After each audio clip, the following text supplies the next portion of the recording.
এখন দেখতে চলেছি একটা ছোট্ট পূজা প্যান্ডেল, চালা পুজো হয়। এটা নিবাস ময়দান পূজা প্যান্ডেলের ঠিক পাশে অবস্থিত।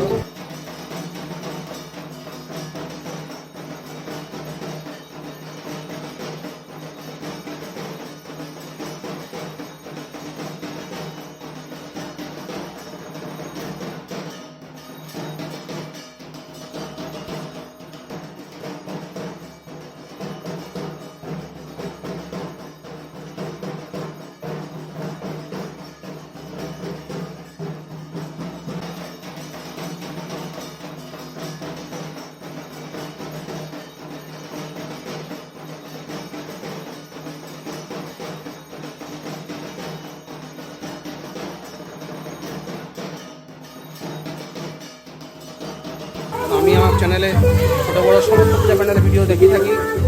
যুবক সংঘ ক্লাবে পূজা প্যান্ডেলটা আমি এবছর প্রথম দেখাচ্ছি।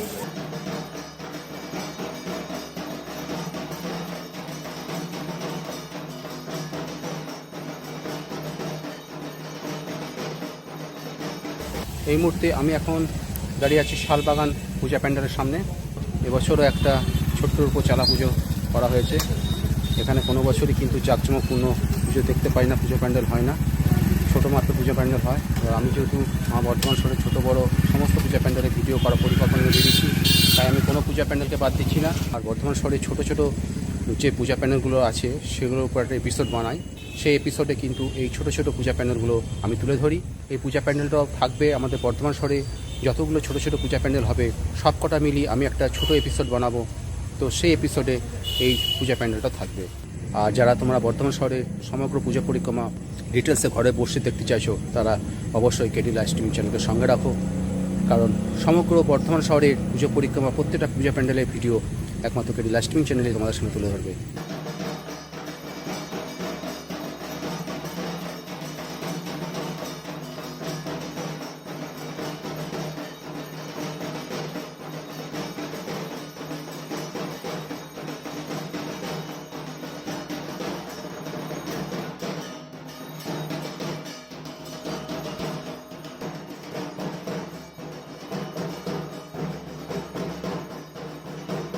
যখন আমরা ছোট ছিলাম তখন এই রকম পূজা প্যান্ডেলই কিন্তু আমরা দেখতে পেতাম। এখন যে পূজা প্যান্ডেলগুলো যে এত বড় বড় হয়ে গেছে, হাই থিমে পূজা প্যান্ডেল হচ্ছে, সেগুলো কিন্তু আমরা যখন ছোটো ছিলাম এই পূজা প্যান্ডেলগুলো কিন্তু চোখে পড়তো না। তো এই এরকম জাতীয় পূজা প্যান্ডেলে কিন্তু আমরা ছোটোবেলা থেকে দেখে এসেছি, অভ্যস্ত এরকম পূজা প্যান্ডেলে দেখতে। তো তো সেই দিনগুলোর কথা মনে পড়ে যাচ্ছে। সেই দিনগুলো তো আর ফিরে আসবে না। তবুও এই ছোটো ছোটো পূজা প্যান্ডেলে যখন ঢুকি, চালা পুজো যেগুলো বলা হয়, তো আমার সেই ছোটোবেলাকার কথাগুলো মনে পড়ে যায়, মনটা সত্যি ভরাক্রান্ত হয়ে যায়। তবুও এই ছোটো ছোটো পূজা প্যান্ডেলগুলোতে আমি আসি, কারণ আমার পুরনো স্মৃতি, পুরনো ছোটোবেলাকার স্মৃতি ফিরে আসে। সেই জন্য এই ছোটো ছোটো পূজা প্যান্ডেলগুলো আমি বাদ দিই না। আমার পুজো পরিক্রমায় এই ছোটো ছোটো পূজা প্যান্ডেলগুলোর ভিডিও আমি তুলে নিয়ে আসি। তো এই পূজা প্যান্ডেলটার একটা ভিডিও দেখালাম তোমাদের। ছোট্টর উপর খুব সুন্দর পূজা প্যান্ডেল হয়েছে। আর 2022 সালেই এই শালবাগান ক্লাবে একটা মোটামুটি মাঝারি মাপের পূজা প্যান্ডেল দেখেছিলাম। তারপর থেকে কিন্তু আর কোনো পূজা প্যান্ডেল, বড় পূজা প্যান্ডেল কিন্তু চোখে পড়েনি। জানি না আগামী ভবিষ্যতে এখানকার উদ্যোক্তারা কী পরিকল্পনা নেবেন, হয়তো আরও বড় মাপের পূজা প্যান্ডেল এখানে আমরা দেখতে পাবো, সে আশা রেখে আমি বেরিয়ে যাচ্ছি।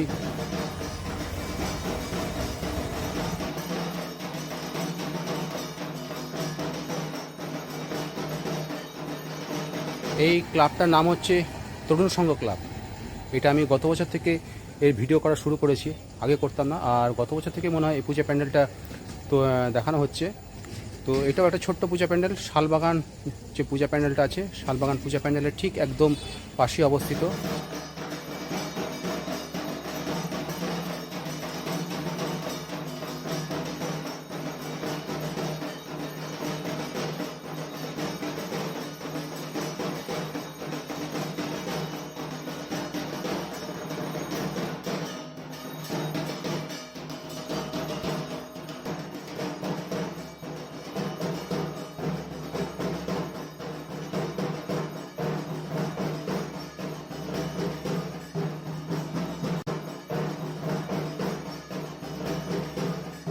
পূজা প্যান্ডেল ছোট হলে কী হবে, এই দুর্গা প্রতিমা কিন্তু বড় বড় পূজা প্যান্ডেলে দুর্গা প্রতিমার সঙ্গে টক্কর দেওয়ার ক্ষমতা রাখে। এই প্রতিমাটাকে ভালো করে খেয়াল করলে দেখতে পাবে, আমার যেটা মনে হচ্ছে পুরো পাথরের একটা দুর্গা প্রতিমা মনে হচ্ছে। এটা যে মাটি দিয়ে তৈরি করা হচ্ছে সেটা কিন্তু বুঝতে পারা যাচ্ছে না। প্যান্ডেলটা একদম সাধারণ মাপের প্যান্ডেল করা হয়েছে, কিন্তু দুর্গা প্রতিমাকে এখানে যেভাবে দেখানো হয়েছে বা দুর্গা প্রতিমা আদলটা যেভাবে তৈরি করা হয়েছে, মনে হচ্ছে পুরো একটা শ্বেত পাথরের দুর্গা প্রতিমাকে দেখলাম। লক্ষ্মী, গণেশ থেকে শুরু করে অসুর, এমনকি সিংহ পর্যন্ত সমস্ত কিছু মনে হচ্ছে হোয়াইট মার্বেল দিয়ে তৈরি করা হয়েছে। এত সুন্দরভাবে হাতের কাজ, সূক্ষ্ম কাজ যিনি তৈরি করেছেন, যে দক্ষ কারিগর তৈরি করেছেন, তাকে ধন্যবাদ জানাচ্ছি। এরকম মানে কি বলবো, এরকম দুর্গা প্রতিমা কিন্তু বড় বড় পূজা প্যান্ডেলও কিন্তু আমি দেখতে পাই না। প্যান্ডেলগুলো কিন্তু আভিজাত হয়, প্যান্ডেলের আলোকসজ্জা, মণ্ডপসজ্জা কিন্তু অত্যন্ত হাই থিমের হয়, কিন্তু এই দুর্গা প্রতিমাকে দেখে মনে হচ্ছে এটা কিন্তু অনেক বড় বড় পূজা প্যান্ডেলের দুর্গা প্রতিমার সঙ্গে তুলনা করার ক্ষমতা রাখে।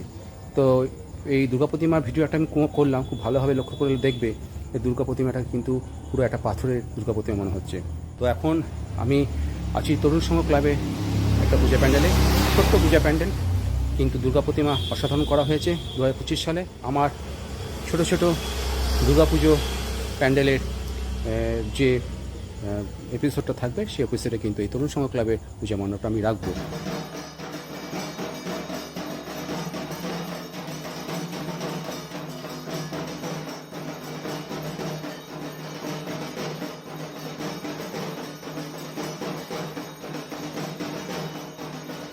আজকে হচ্ছে 29 সেপ্টেম্বর 2025 সাল। সপ্তমীতে আমি চলে এসেছি আমাদের আরও একটা সুন্দর পূজা প্যান্ডেল, সেটা হচ্ছে মিলন সংঘ ক্লাবের পূজা প্যান্ডেল। তো এবছর দেখতে পাচ্ছি যে একটা চালা পুজো তৈরি করা হয়েছে, অর্থাৎ বড় মাপের পুরো পূজা প্যান্ডেল কিন্তু 2025 সালে মিলন সংঘ ক্লাবে করা হয়নি। ছোটো মাপের পুজো দেখতে পাচ্ছি এখানে। সচরাচর এখানে কিন্তু বড় পূজা প্যান্ডেল হয় না, বেশিরভাগ ছোটো পূজা প্যান্ডেল হয়ে থাকে। গত বছরই একটা মাঝারি মাপের পূজা প্যান্ডেল দেখেছিলাম, কিন্তু এবছর একদম চালা পুজো দেখতে পাচ্ছি। তো চলো ভেতরে যাই।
বর্ধমান শহরের মিলন সংঘ ক্লাবের পূজা মণ্ডপে দেখালাম তোমাদের একটা ছোট্ট পূজা প্যান্ডেল তৈরি করা হয়েছে।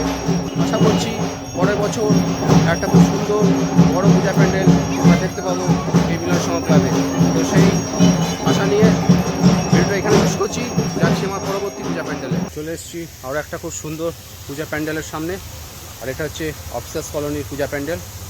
আমি এই প্যান্ডেলে ভিডিও প্রতি বছর করে নিয়ে যাই, আর দ্বিতীয় দিনের একদম শেষ পূজা মণ্ডপে হয় এই অফিসার্স কলোনি পূজা মণ্ডপ। এবছর ঠিক তাই হচ্ছে। আর এই পূজা মণ্ডপের ভিডিও দিয়ে আজকে মহাসপ্তমীর পূজা পরিক্রমা আমি এখানে শেষ করে দেবো। তো এখন যাচ্ছি বর্ধমান শহরের অফিসার্স কলোনি পূজা মণ্ডপে। এই ঝর্ণাটা গত বছর দেখতে পাইনি, গত বছর যখন এসেছিলাম তখন বন্ধ হয়ে গেছিলো ঝর্ণাটা। এবছর দেখতে পাচ্ছি, তার আগের বছর দেখেছিলাম। আমার পেছনে সেই ঝর্ণাটা অফিসার্স কলোনির একটা খুব সুন্দর সবুজ আলোয় সজ্জিত একটা ঝর্ণা আমার পেছনে শোভা পাচ্ছে। আর আমার পেছনে রয়েছে অফিসার্স কলোনি পূজা মণ্ডপ। এখন আছি অফিসার্স কলোনি পূজা মণ্ডপে একদম বাইরে, আর ভেতরে ঢুকবো এবার। এখানে বড় বড় পূজা প্যান্ডেল হয় না, প্রতি বছর তোমাদের দেখাই ছোট ছোট মাপের পূজা প্যান্ডেল হয়ে থাকে। খুব বড় হয় না, একদম খুব যে ছোটো তাও হয় না, মাঝারি পূজা মণ্ডপও বলা যাবে না, মানে মোটামুটি মাপের একটা পূজা প্যান্ডেল হয়ে থাকে প্রতি বছর। এবছর আশা করছি সেরকম জাতীয় হয়েছে। চলো দেখি 2025 সালে আফসেস কলোনি পূজা প্যান্ডেলটা কেমন হয়েছে।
প্রতি বছর যেরকম পূজা প্যান্ডেলটা দেখে থাকি এবছর ঠিক সেরকমই করা হয়েছে, কোনো রকম মানে চেঞ্জ হয়নি। প্রতি বছর একই আদলে পূজা প্যান্ডেল দেখে থাকি, এরকম ধাঁচেরই পূজা প্যান্ডেল হয় এখানে, বড় হয় না খুব ছোটো হয় না। 2022 সাল থেকে আমি যবে থেকে পূজা পরিক্রমা করছি তবে থেকে এখানকার পূজা প্যান্ডেলটা একই রকম দেখে আসছি। যাই হোক, এটাই ছিল আমার আজকের জন্য শেষ পূজা প্যান্ডেলের ভিডিও। আজকে মহাসপ্তমী উপলক্ষে সবাইকে জানাচ্ছি আমার চ্যানেলের পক্ষ থেকে শারদীয় প্রীতি, শুভেচ্ছা এবং অভিনন্দন।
আজকে দ্বাদশী। এখন আমি এই মুহূর্তে এসেছি কাঞ্চননগরের কিশোর সংঘ ক্লাবে। কিন্তু দুর্ভাগ্যের বিষয় হচ্ছে আমি প্রতি বছর এই কাঞ্চননগরের 3টে পূজা প্যান্ডেলে ভিডিও করে নিয়ে যাই। 3টে পূজা প্যান্ডেলই কিন্তু খুলে দেওয়া হয়েছে আর আলো ফালো সমস্ত নিভিয়ে দেওয়া হয়েছে। তাই এর ভেতরের আলোকসজ্জা মণ্ডপসজ্জা কিছুই করতে পারলাম না।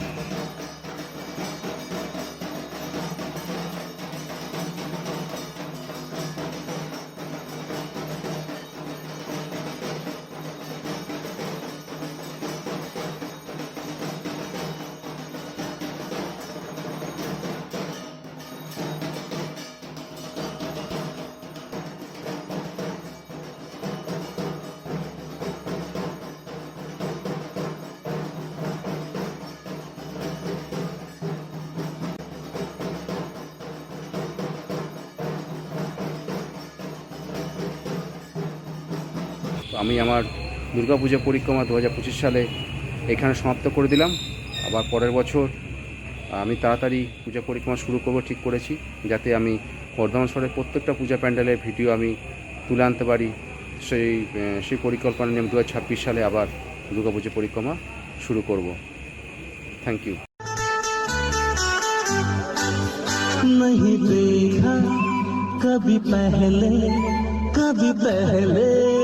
नहीं देखा ये फूल है किन गुलजारों का। मैं आशिक हूँ बहारों का, मैं आशिक हूँ बहारों का। नहीं देखा कभी पहले नहीं देखा ये फूल है किन गुलजारों का। मैं आशिक हूँ बहारों का, मैं आशिक हूँ बहारों का, मैं आशिक हूँ बहारों का। नहीं देखा कभी पहले नहीं देखा ये फूल है किन गुलजारों का। मैं आशिक हूँ बहारों का, मैं आशिक हूँ बहारों का। नहीं देखा कभी पहले नहीं देखा ये फूल है किन गुल